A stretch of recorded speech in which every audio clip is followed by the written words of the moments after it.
glasses, ball cap, the shirt. There's somebody on the roof right there? The shooter fired from the top of this building, about 200 yards across campus. This was a professional hit. He didn't have a chance. And I don't care if there was a trauma surgeon at the end of the steps there on the stage. That was a fatal wound. A nation on edge. This is a dark moment for America. Political leaders across the USA scrambling to change their plans amid fears of yet more violence. Even at the 9/11 memorial ceremony. Security was already tight. Now, with Charlie Kirk's assassination, authorities are on high alert. The call for calm. I pray with all my heart that this is the aberrant action of a madman and not a sign of things to come. And the wife and kids he left behind. She was Miss Arizona. Then, Charlie Sheen's ex, Denise Richards. Did she really live like a hoarder? All of her stuff. That's how she left it. Exclusive. Her estranged husband speaks out how he says she really got that black eye. And the bride's surprise. Her father was a firefighter who perished on 9/11. Kenneth Joseph Marino. How his band of brothers stepped in for Dad on her wedding day. I could see my dad and feel his presence. Now, Inside Edition with Eva Pilgrim. Hello, and thanks for joining us. I'm Eva Pilgrim. Manhunt for Charlie Kirk's killer. The shooter took just one shot, and today authorities released this image of a person of interest. They believe the shooter is college age and threw the murder weapon away in the woods when he made his getaway. Jim Murray is in Utah with the very latest. This is the person of interest in the assassination of Charlie Kirk. He's apparently attempting to hide his identity under a baseball cap and dark glasses. His shirt emblazoned with the stars and stripes and the slogan, "Land of the Free, Home of the Brave." That individual appears to be of college age. We are confident in our abilities to track that individual. Go, run! According to reports, his motive appears to be political, since bullets were found engraved with expressions of transgender and anti-fascist ideology. And as the hunt for him intensifies, we're getting a clearer picture of his murderous act. 11:52 a.m. The suspected shooter shows up on campus at Utah Valley University and climbs to the roof of the Losee Student Center. So there's somebody on the roof right there? He was videotaped on the roof, lying in wait like a sniper, with a clear line of sight to where Charlie Kirk's tent was set up. 12:15 p.m., Charlie Kirk arrives, tosses hats to the crowd. 5 minutes later, at 12:20, a shot rings out. The conservative activist slumps in his seat and collapses to the ground. Rebecca Hales was 30 feet away and shot this video as she dove for cover. I was in shock, but I got down. I was with 3 other friends. They disappeared, and then I was getting trampled as we tried to run out. His bodyguards rushed to help him, desperately trying to revive him, but he was hopeless. That was a fatal wound, and I don't care if there was a trauma surgeon at the end of the steps there on the stage. There's very little chance that anybody would have been able to do anything to save his life at that point. As the crowd flees in panic, Kirk is carried away by his team and rushed to the hospital in an SUV. This video apparently shows the shooter fleeing across the roof. After the shooting, we were able to track his movements as he moved to the other side of the building, jumped off of the building, and fled off of the campus and into a neighborhood. The FBI and local law enforcement are still on the ground today, still searching the neighborhood where the assassin was last seen. He ran through here and into these woods where he dumped the murder weapon, later found by police. It's an older model 30-06 high-powered bolt-action hunting rifle. There's clearly proficiency in firearms. Former FBI agent Stuart Kaplan says the assassin was not only a skilled marksman, he also likely had inside knowledge of the college campus. He may be a student there. He could be a faculty member. He could be some washed out law enforcement officer. He could be someone who had prior military experience. Today, there's anger at the lack of security. Just 6 local police officers and Kirk's small private bodyguard detail. Jeremy and Amy King were in the front row, 15 feet away. I was actually telling him, where's all the security? Because They didn't scan my ticket. He had his security, but I didn't see any other security. It was just his bodyguards. But Kirk's close friend, fellow firebrand Steve Bannon, says that's the way he wanted it. He knew about the security too, because he says, hey, I can't get too much security because it cuts me off from the young people, it cuts me off from the crowd. He never ran for office, but Charlie Kirk was quite a political force. Many believe he played a big role in getting President Trump back in the White House. Now, as Les Trent explains, his assassination has the nation on edge. There is fear and fury across America today in the wake of the Charlie Kirk assassination, raising the specter of copycat attacks and reprisals. The assassination came on the eve of the somber ceremonies to mark the 9/11 anniversary. Here's Allison Hall. It's been 24 years since the attack on America on September 11th. I'm here at Ground Zero, where families and dignitaries are remembering the victims. Security was already tight. Now, with Charlie Kirk's assassination, authorities are on high alert. Security is also being stepped up for tonight's game at Yankee Stadium, where there is another 9/11 ceremony and which the president is vowing to attend.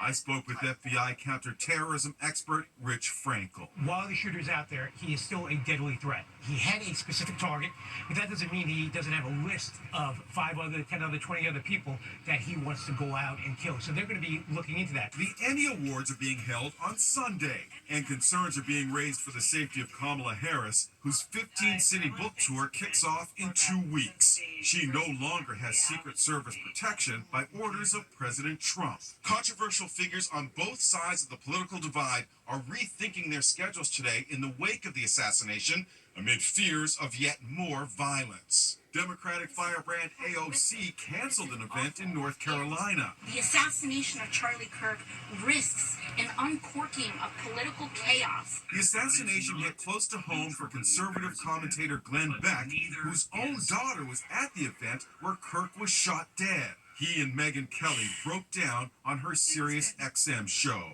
MSNBC fired political analyst Matthew Dowd over remarks he made about Kirk when commenting on the assassination. Hateful thoughts lead to hateful words, which then lead to hateful actions. MSNBC brass called the remarks inappropriate, insensitive, and unacceptable. Stephen Colbert on The Late Show called for calm as tensions rise from coast to coast. Political violence only leads to more political violence. And I pray with all my heart that this is the aberrant action of a madman and not a sign of things to come. Charlie Kirk was also a husband and father of 2 little kids. His wife, Erica, is a former beauty queen who shared her husband's conservative views. And Mercogliano has more on Charlie Kirk's now grieving family.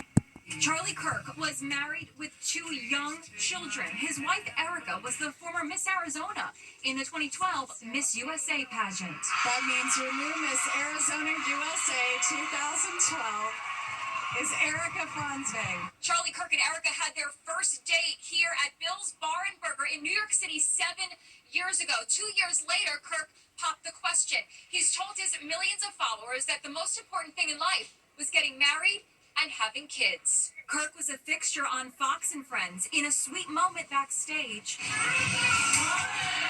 his daughter ran into his arms.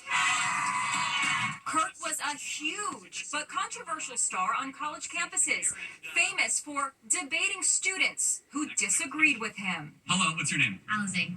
Nice to meet you. He was on the first episode of California Governor Gavin Newsom's podcast. Literally last night, trying to put my son to bed. He's like, no, Dad, what time? What time's Charlie going to be here? What time? You are making a damn dent. In many ways, Charlie Kirk was the heartbeat and the brainwave of young conservatives. He was really the driving force. If there was a personality, it was Charlie. There was even speculation that Kirk could one day run for the presidency himself.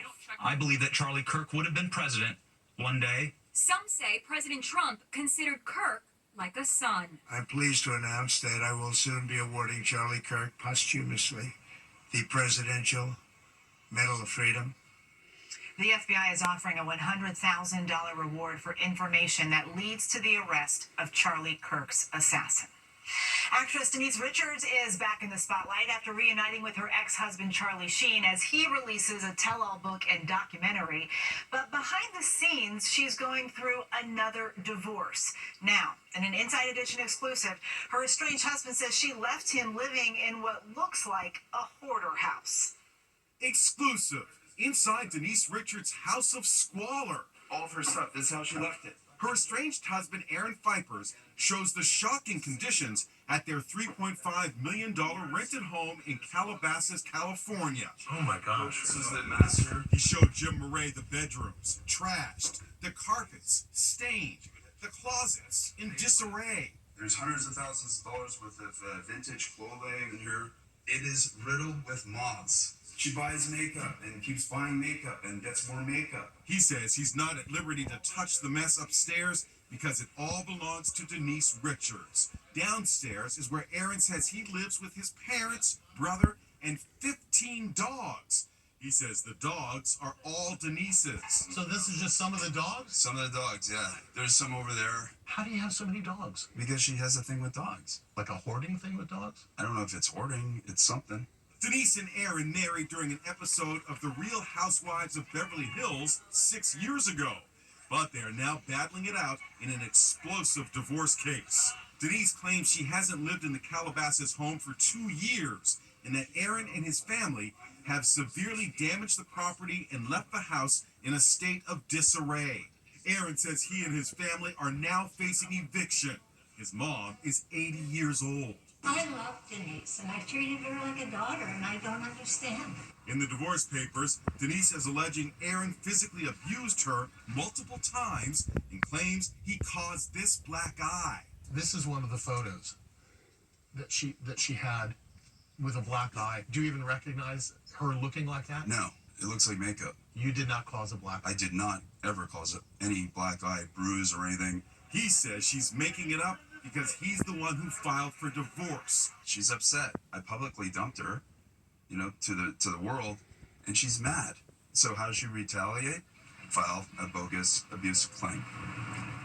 A judge just approved Richards' request to return to the home this Saturday to collect her belongings and her dogs. She was also granted a temporary restraining order against her estranged husband. There's a hearing next month on whether or not to make it permanent. It's been 24 years since the 9/11 attacks, but as well as sadness, there's this. A bride who lost her firefighter dad gets a very special tribute. Allison Hall has the details. This bride couldn't believe it as she headed to her wedding. Waiting for her outside the Plaza Hotel in Manhattan, firefighters standing in for her dad, who perished on 9/11. Some of these guys worked alongside her father at Rescue Company 1. Kristen Marino choked up. So did her widowed mother and brother. What was it like for you to come out and see the FDNY, all of these firefighters honoring your father and honoring your day? I was honestly just mind blown to see all the firefighters there standing, looking back at me. And among them, I could see my dad and feel his presence. Kristen was just 3 years old when her dad, Kenneth Marino, was killed trying to rescue people from the Twin Towers. He stopped to help someone that was having a heart attack, and he didn't want to leave them behind. Her grandfather walked her down the aisle, her father's uniform draped an empty chair. At one point, Kristen even held her dad's jacket.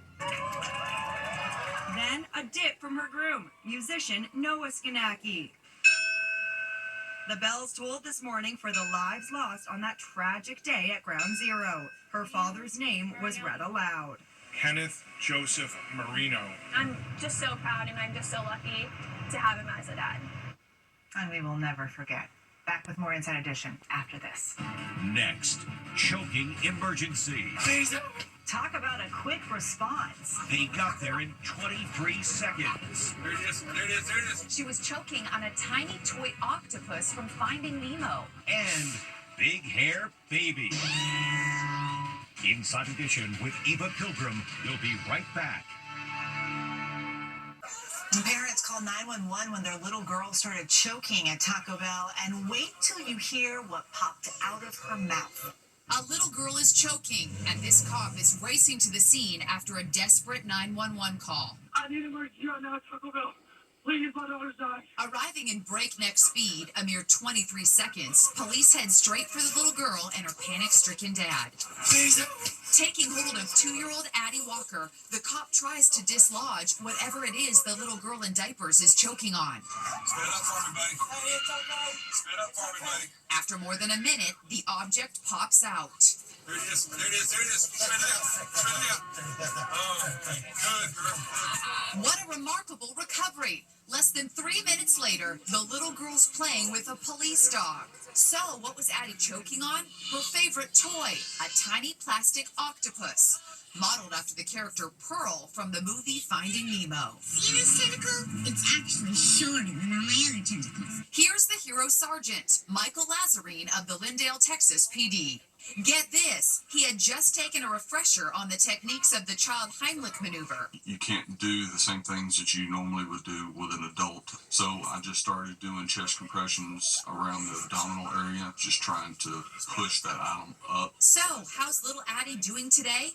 Just great. Here's the camera-shy Tot and her grateful mom, Daisy. How relieved are you that little Addie is okay? She is a trooper. You say hi?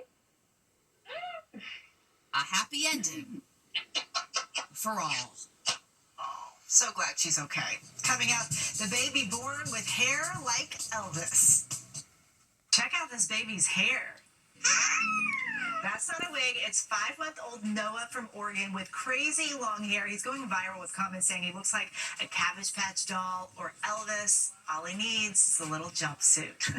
Now, Megan Alexander with today's Inside Deals. The shooting of Charlie Kirk reminds us the importance of putting political differences aside. We saw unity today as we remember those lost 24 years ago on 9/11.